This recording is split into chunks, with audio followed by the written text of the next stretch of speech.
right, folks, some of you may not even know what sorghum is, or you've heard of it and never tried it. It's molasses. Okay, so let's get some terminology squared away first, because this will invite all sorts of comments if we don't. Sorghum is not molasses. Sorghum is made from sweet sorghum grass, or which really it's sweet sorghum cane. Sweet sorghum grass is a type of cane, whereas molasses is made from sugar cane. So there are two different cane plants that form sorghum and molasses.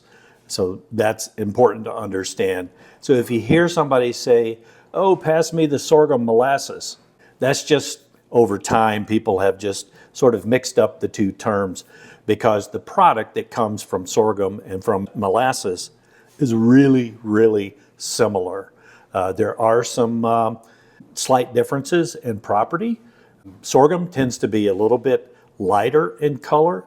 It's less viscous, tends to be a little bit sweeter, more earthy, and a little bit more of a mild taste, whereas molasses is darker, it's thicker, or bittersweet, and kind of has a roasted sort of flavor. So that's important to understand just for technical sake, but a lot of people just use the two terms interchangeably.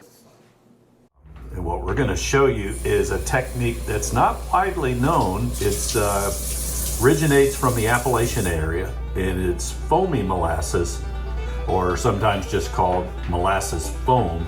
And it's a method of actually cooking the sorghum molasses with a little baking soda, and to make them real light and airy and foamy, and then using that, put that on a biscuit.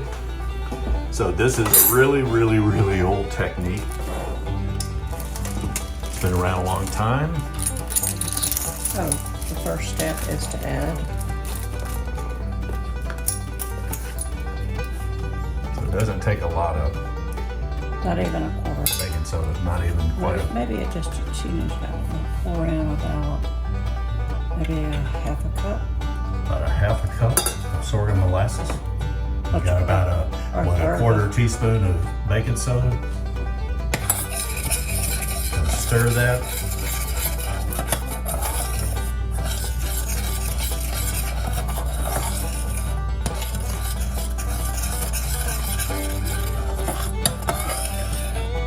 And we're on what, like medium heat or?